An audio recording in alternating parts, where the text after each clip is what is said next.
सत्य है और यह एक लक्ष्य है, क्योंकि आत्मा जो है ये एक सामूहिक चेतना का अवलंबन है जी। दूसरी बात, यही आनंद का स्रोत है, यही सत्य का स्रोत है और यही हमारे चित्त को आलोकित करता है। इसलिए इस आत्मा को हमें प्राप्त करना चाहिए और वो प्राप्त करना बहुत आसान है जी। पहले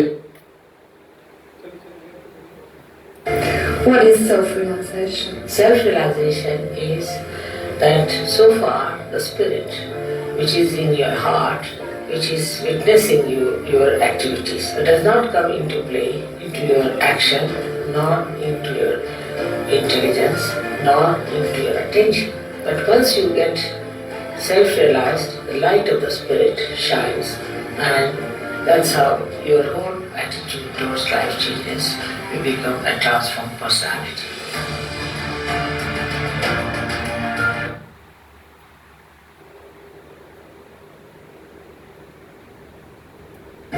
What is self-realization?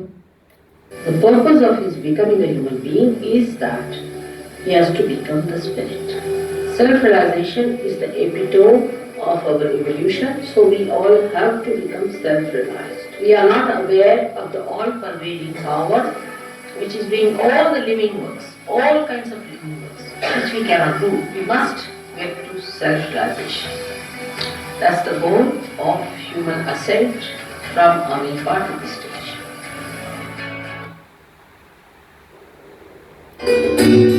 ये बाहर का समय है और इस समय अनेक लोग अपने सुकृतों को फलद्रूप होते हुए देखेंगे। आपने जो पुण्य पहले जन्म में किए हैं उसके आज आशीर्वाद स्वरूप आपको आत्म साक्षात्कार होगा।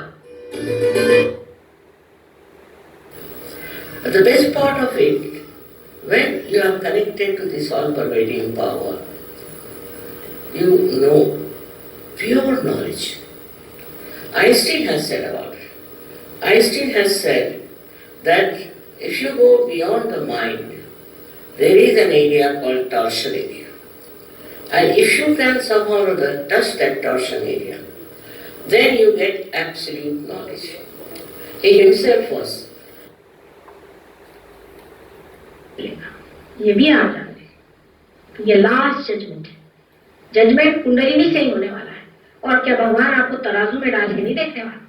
कुंडलिनी को जागृत करके ये आपका जजमेंट हो रहा है। वो लास्ट जजमेंट जो बताया गया वो शुरू हो गया और जो इसमें से रुक जाएंगे उसके लिए कल के अवतार में आप जानिएगा सिर्फ काट छाट होगी। कोई आपको लेक्चर नहीं देगा, कोई बात नहीं करेगा, बस एक टुकड़ा इधर या एक टुकड़ा उधर, या आप समझ लीजिए। और ये चीज अपने गांठ में बांधे और समझ ले कि अब जितना भी संत साधुओं ने यहाँ मेहनत करी है, जो भी बड़े बड़े यहाँ अवतरण हो गए, जो भी कार्य परमात्मा के दरबार के लिए हुआ है वो सब पूरा हो गया और आप अब स्टेज पे हैं। आप स्टेज पे रहना चाहे तो स्टेज पे रहें या नीचे उतर जाए। या आपकी जिम्मेदारी है कि आप ही न रहे लेकिन सबको ऊपर खींचे। आप लोग दूसरे तरह के हैं, आपकी श्रेणी और है।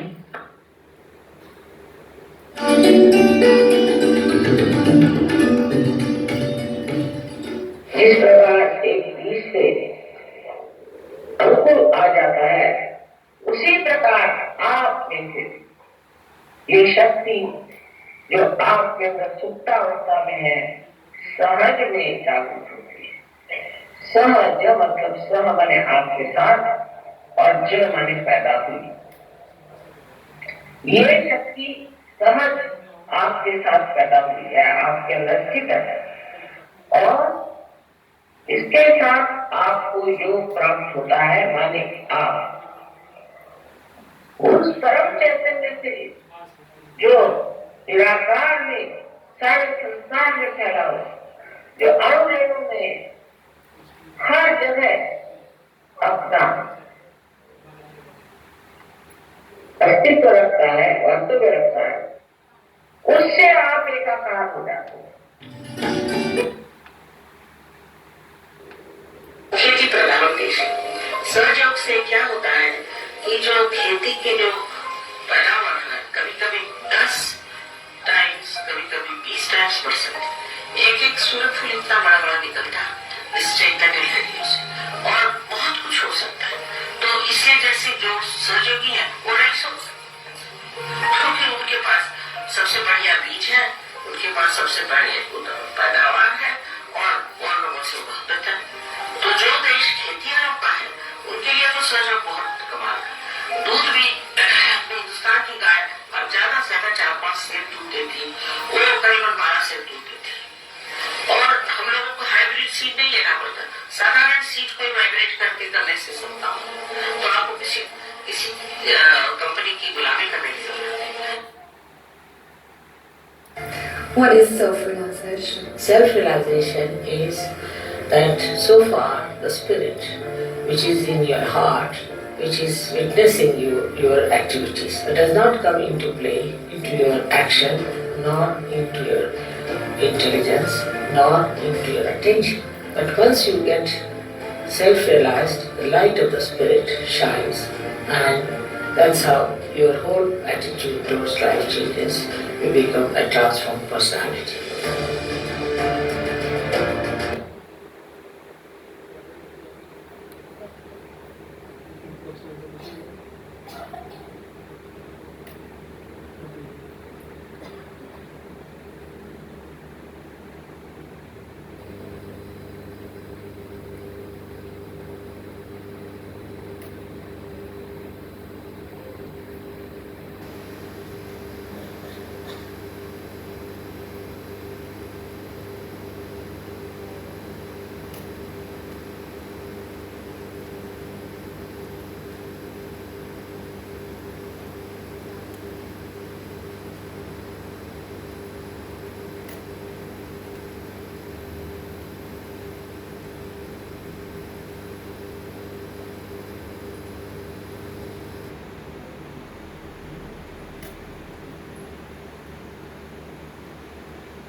सत्य को खोजने वाले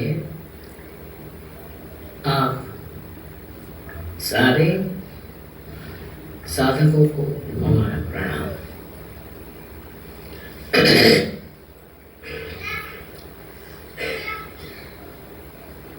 मंदिरों में जाते हैं भगवान के दर्शन करने और चाहते हैं कि हमें वो प्राप्त हो। इतना ही नहीं, हमारे अंदर अनेक इच्छाएं होती हैं जो हम सोचते हैं कि परमात्मा परिपूर्ण कर देंगे।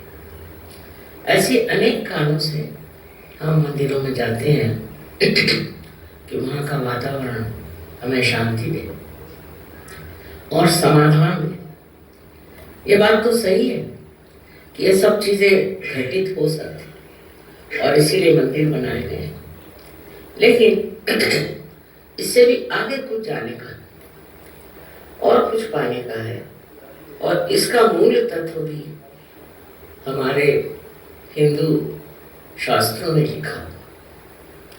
लेकिन जब हम कुछ पढ़ते हैं तो उसके अंदर छिपा हुआ अर्थ हम नहीं समझ पाते कभी।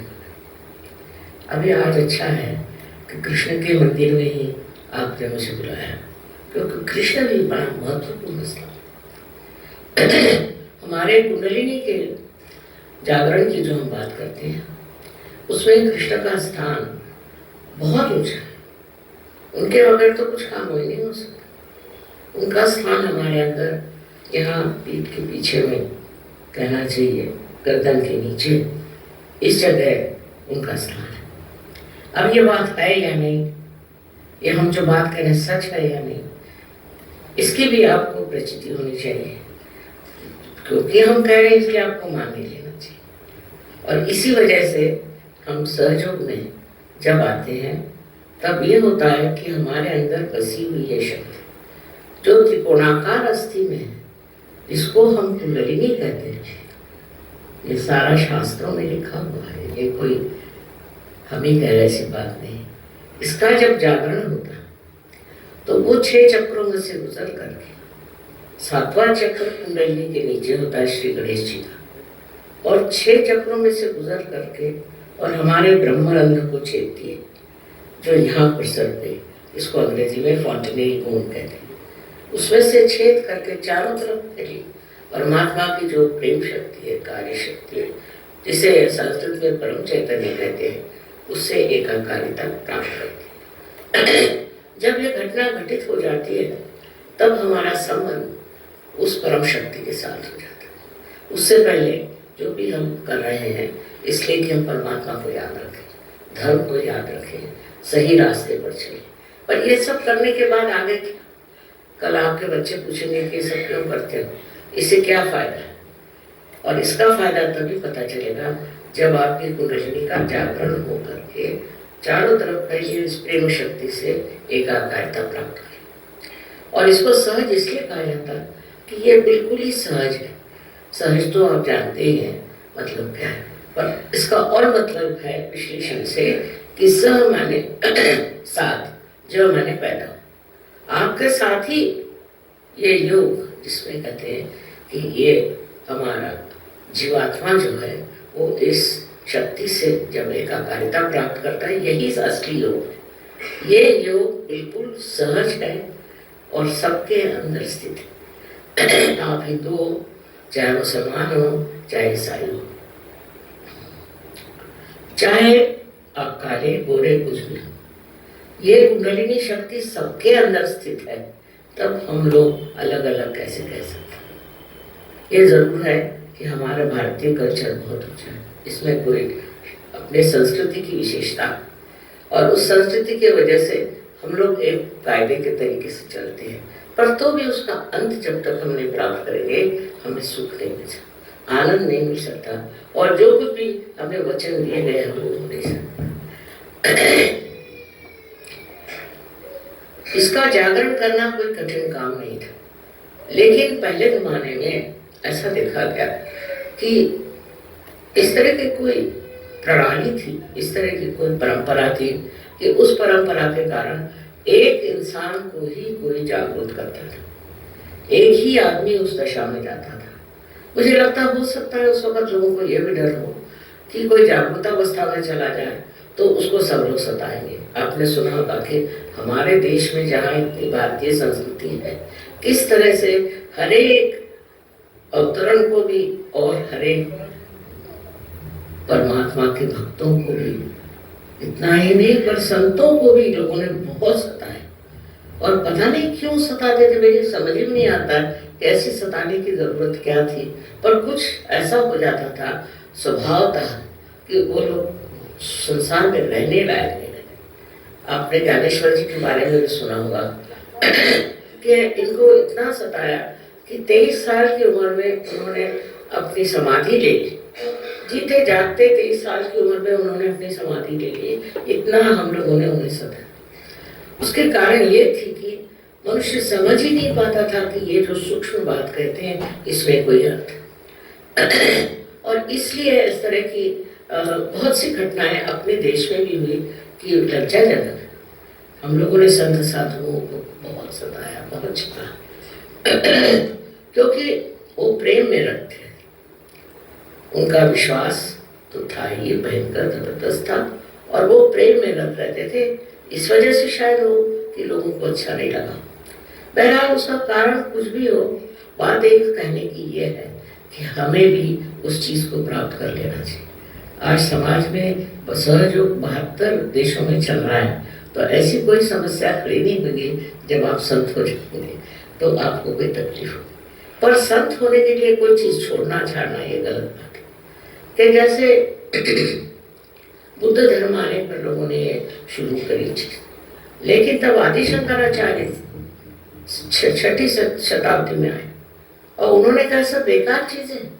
खुद उन्होंने संन्यास लिया था क्योंकि उन्हें कार्य करना था, पर उन्होंने कहा इस तरह का संन्यास लेना, इस तरह के कपड़े पहनना, जैसे जो बुद्ध मार्ग है वो सब गलत है। आप अपने ही घर में बैठ के अपनी ही हालत में इसको प्राप्त कर सकते हैं। उन्होंने सबसे ज्यादा सहयोग पर लिखा और उन्होंने ये कहा कि जब आप इसको प्राप्त करते हैं, जब आपके अंदर ये घटना घटित होती है, तो ठंडी ठंडी आवाज सलीलम सलीलम ये शब्द उन्होंने लगाए। और इस तरह से उन्होंने कहा कि हमारे अंदर इस तरह से ये घटित होने के बाद धीरे धीरे सलीलम सलीलम ये परमात्मा की चैतन्य शक्ति अंदर बहना शुरू हो जाती। सबसे ज्यादा आदि शंकराचार्य जिन्होंने कि अपने हिंदू धर्म को स्थापित किया, फिर से स्थापित किया, उन्होंने इस पर इतना कुछ लिखा, पर कोई विचार ही नहीं करता, उधर ध्यान नहीं देता। और उन्होंने ये जो हम जिसे अंग्रेजी में बिलो वाइब्रेशंस कहते हैं उसको स्पंद शब्द लगा। स्पंद हृदय में स्पंद होता है ना, हृदय का स्पंद, ऐसे उन्होंने स्पंद हाथ से बहता है। ये सब घटित होना चाहिए अगर हम उनको मानते हैं। और अगर हम हिंदू धर्म को मानते हैं तो आदि शंकराचार्य को पहले मानना चाहिए। वो बड़े भारी देवी भक्त थे, ये तो बात है, और हम लोग सभी देवी भक्त हैं। और इसकी वजह ये हुई मेरे ख्याल के उसके बाद किसी ने इधर ध्यान ही नहीं दिया, किसी ने कहा नहीं, और दुनिया भर की चीजें कहना शुरू कर दी कि कुंडलिनी के जागरण से ये नुकसान होता है, वो नुकसान होता है, ये तकलीफ होती, वो तकलीफ। ये बिल्कुल झूठ, सरासर झूठ बात है। ऐसे कुछ नहीं होती। जिस परमात्मा ने आपको बनाया, मनुष्य बनाया, उनकी खुद की इच्छा है कि आप इसको प्राप्त करें। और ये आपकी स्वयं की माँ, अपनी अकेली माँ है, आपकी माँ है, और आपके बारे में सब कुछ जानती है। आपसे कुछ गलतियां भी हुई होंगी, आपने कुछ आकांक्षाएं रही होंगी, आप चाहते होंगे कि हम ये बन जाए, कुछ स्वप्न रहे होंगे। उनको पूरित करने के लिए ये लालायित है कि आपको अपना दूसरा जन्म प्राप्त हो, और ये देना चाहती है। वो आपको कैसे तकलीफ देगी? जब आप पैदा हुए थे तो सारी तकलीफें तो माँ ने उठाई थी, आपने कुछ उठाई थी। इस तरह की गलत सलत बातें, धारणाएं फैला करके लोगों को और भी वंचित कर दिया, हटा दिया गया कि असलियत ये सही है कि मेरा जन्म एक ईसाई धर्म में हुआ था, शालिवाहन के हम वंशज, तो वो किसी कारण से वो लोग ईसाई हो गए थे, लेकिन मेरे माँ और बाप दोनों भी संस्कृत के बड़े भारी विद्वान थे, और उन्होंने इस पर बहुत कुछ विचारणा की थी। उनका कोई धर्म छोड़ने की बात ही नहीं है।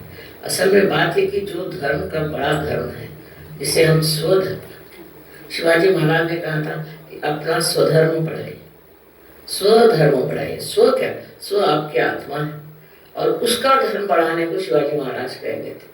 उस स्वधर्म की बात ही हमारे माता पिता ने कहा था कि सबका स्वधर्म बढ़ाओ। उसमें ये सब चीजें कि हम ये हैं, हम वो हैं, वो खत्म हो गए। हम विश्वव्यापी हो गए। हम विश्वव्यापी हैं। हमें किसी ने ये नहीं बताया कि आप सीमित रहें। हम विश्वव्यापी होने की बात जो है, ये सब हमारे घर में हमारे माँ बाप ने ही पहले में कहा था और उन्हें मालूम था कि मेरा जन्म किस लिए हुआ है। और ये कहा था कि जब तक तुम ये कार्य नहीं करो, और बड़े पैमाने पर होना चाहिए, मासिस में होना चाहिए। एक आदमी को पार करने से कोई फायदा नहीं। जब ये कार्य तुम कर लोगी तभी तुम इस पर बात करो, नहीं तो दूसरी गीता हो जाएगी, किसी की खोपड़ी में नहीं जाएगी, नहीं तो दूसरे कुरान में, और सब भलती सलती चीजें करने लग जाएंगे, इधर उधर दौड़ने। अब आपके पास चश्मा तो निकाल लीजिए, क्योंकि अब आंखें बंद करनी है। इसमें प्रामाणिकता रखनी है। तो पहले चाहिए कि आप इस चीज को प्राप्त करें, इस चीज का पता लगाएं कि एक कुंडलिनी के जागरण का जो कार्य है वो एक इंसान में न होते हजारों में हो जाते हैं। अब तो सालों तक, मेरे 47 साल की उम्र तक मैं इसी की खोज करती रही कि मानव में क्या खराबी है, क्यों मानव नहीं प्राप्त कर सकता, हर एक आदमी में क्या पड़ता। मेरे फादर पुराने बहुत देशभक्त थे और उनका संबंध बहुत सारे लोगों से आता था। वो पार्लियामेंट के मेंबर थे, कॉन्स्टिट्यूएंट असेंबली के मेंबर थे, और उनके साथ रहने से मुझे लोगों से बहुत संबंध आता था। बहुत सामाजिक होने की वजह से लोगों से संबंध आता, और मैं देखती थी कि इनमें क्या दोष है, क्यों इनकी कुंडलिनी नहीं जागृत हो सकती। उसके बाद मेरे पति भी ऐसे नौकरी पर रहे और ऐसी जगहों पर रहे कि वहाँ भी बड़ा सामाजिक जीवन था। उस जीवन में मैंने यही खोज लगाने की कोशिश की कि मानव में ऐसी कौन सी बात है जिस वजह से मानव इसे प्राप्त नहीं कर सकता। बाद में जब मुझे पता चला कि इस तरह के मेल जोल से ये चीज़ बन सकती है, तो मैंने ये काम 1970 साल में शुरू किया। 1970 में सिर्फ एक स्त्री हमारी शिष्या उनके आई थी, वो नहीं रही, काफ़ी उम्र थी उनकी, लेकिन उसके बाद 12 लोग हो गए। उसके बाद में करते करते आज आप देख रहे हैं कि 72 देशों में सहयोग बहुत है। सबसे तो कमाल है हिंदुस्तान में है, इसमें मुझे विशेषता नहीं लगती, क्योंकि हमारा धरोहर ही है, ये हमने पहले ही से प्राप्त किया। हिंदुस्तान में लाखों लोगों हैं, उसको मैं विशेष बात इतना नहीं समझती, पर रशिया में जिन्होंने कभी भगवान का नाम नहीं सुना, कोई मंदिर में नहीं गए, कोई मतलब ही नहीं रहा, ये लोग वो भी लाखों में, ये कैसे हुआ? तो मेरे ख्याल से ये जो वहाँ समाजवाद था, कम्युनिज्म था, उसकी वजह से लोग बहुत दबाए गए, इतने दबोचे गए, कोई किसी तरह की स्वतंत्रता नहीं रही। उसकी वजह से वो लोग सब अंदर ही अंदर, अपने अंदर ही अंदर खोजते थे। मैं जब उनके कोई लेखक पढ़ती हूँ, जैसे टॉल्स्टॉय थे वगैरह, सब में मैं देखती हूँ कि अंदर ही अंदर अपने मन को जांच करने की उनकी प्रवृत्ति है, और वहाँ पर एकदम से ही सहयोग इतने जोरों में फैल गया, इतने जोरों में फैला कि हम लोगों को समझ नहीं आ रहा था कि इसको संभाले कैसे, क्योंकि कोई रशियन तो था नहीं हमारे साथ। फिर एक रशियन को लाया, उसको सिखाया सहयोग क्या है, और चिट्ठियों पे चिट्ठियाँ और पूछताछ इतनी कि माँ अब हमें आगे क्या करना है।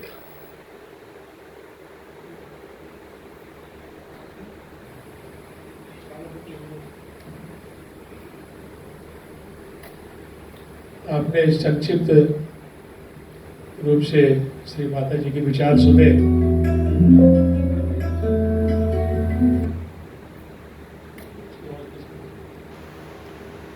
अब हम लोग ध्यान का कार्यक्रम शुरू करने जा रहे हैं।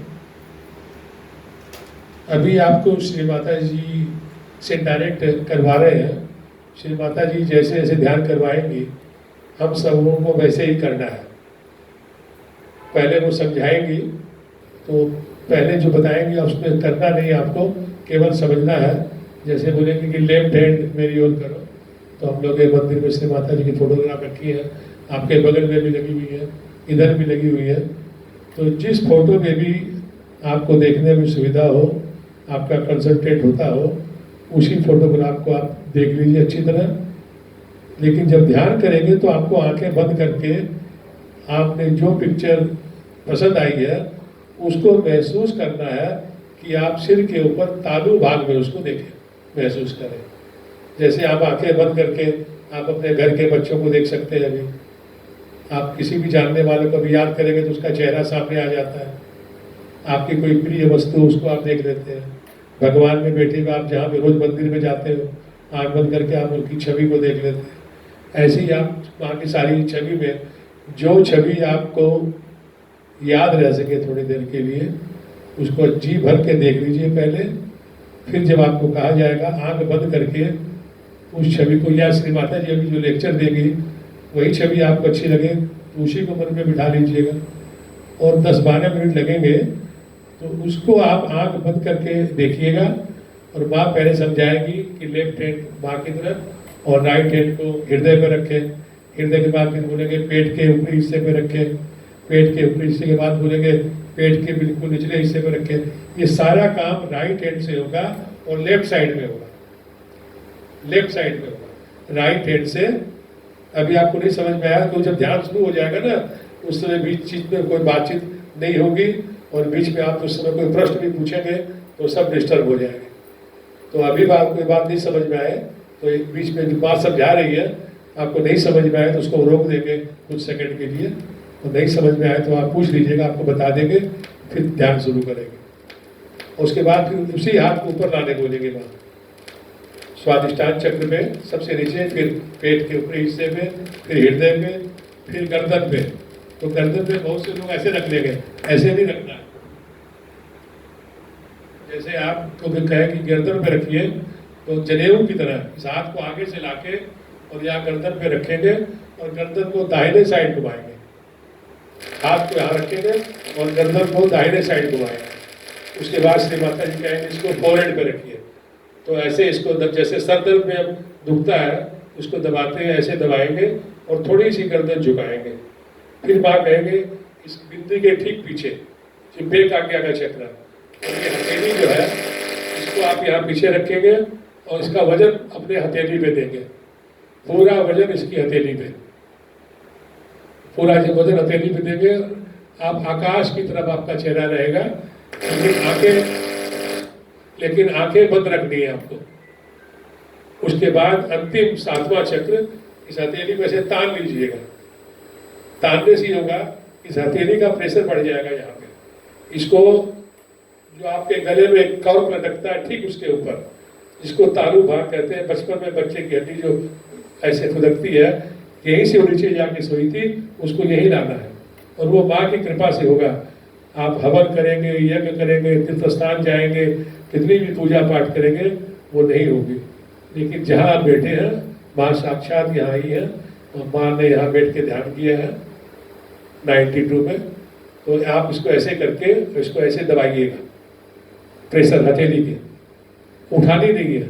और दबा के इसको खाली आपके सिर की स्किन घुमानी है, ऐसे हाथ नहीं घुमाना है, हथेली नहीं घुमानी है, केवल आपकी ऐसे स्किन, आपकी हथेली के प्रेशर से वो स्किन घूमेगी। करीब माँ 15 सेकंड या 20 सेकंड घुमाने बोलेगी।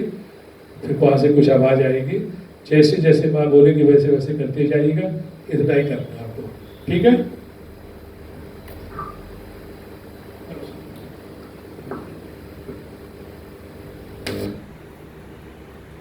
हमारे जो पुराने सहयोगी हैं, अब आप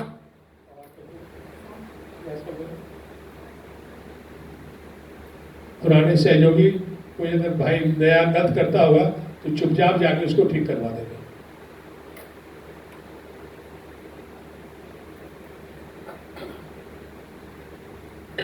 अब आपके पास चश्मा हो तो निकाल लीजिए, क्योंकि अब आंखें बंद करनी है। और पेट पे अगर कुछ चीज तंग हो या गर्दन में तो उसे भी जरा कम कर। और सब लोग इसे करें पूरी तरह से।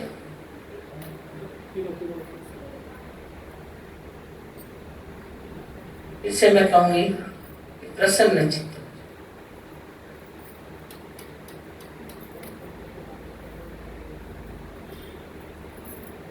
अब आप आंखें बंद कर लें, कोई भी आंख मत खोले, आंख बंद कर लें।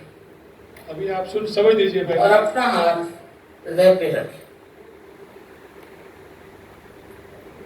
अब एक प्रश्न आप अपने मन में मेरे लिए पूछें। मुझे आपकी माता जी कहें या चाहे माँ कहें, आप प्रश्न पूछिए, माँ क्या मैं आत्मा हूं? 3 बार प्रश्न पूछे।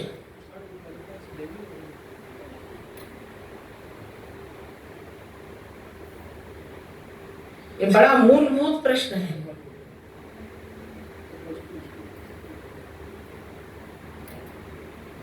इसमें इसमें श्री माता जी समझा चुकी है पहले, उसके बाद से केवल ध्यान का है ये। तो मैं आपको पहले बता देता हूँ कि पहले आपको राइट हैंड आँख खोल के देख लीजिए। पहले आपको ये हृदय में रखना है, हृदय के बाद फिर ये पेट के ऊपरी हिस्से में रखना है, फिर पेट के निचले हिस्से में रखना है, बिल्कुल जहाँ पे जगह और पेट मिलता है यहाँ रखना है। यहाँ के बाद फिर से पेट के ऊपरी हिस्से में रखना है, वैसे बात बोलती रहेंगी। उसके बाद फिर से हृदय में रखना है।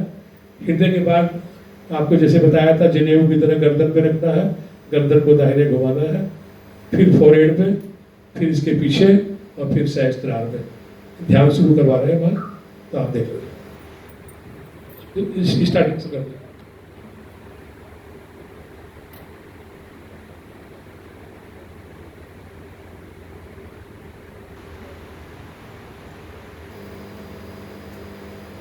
लीजिए, क्योंकि अब आंखें बंद करनी है और पेट पे अगर कुछ चीज तंग हो या गर्दन में तो उसे भी जरा कम करना। और सब लोग इसे करें पूरी तरह से।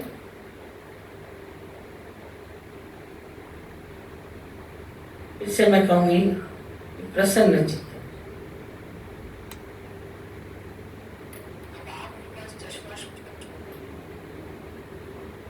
अब आप आंखें बंद कर लें, कोई भी आंख मत खोलें, आंख बंद कर लें और अपना हाथ हृदय पे रखें। अब एक प्रश्न आप अपने मन में मेरे लिए पूछें। मुझे आपकी माता जी कहें या चाहे माँ कहें, आप प्रश्न पूछिए, माँ क्या मैं आत्मा हूं? 3 बार प्रश्न पूछे।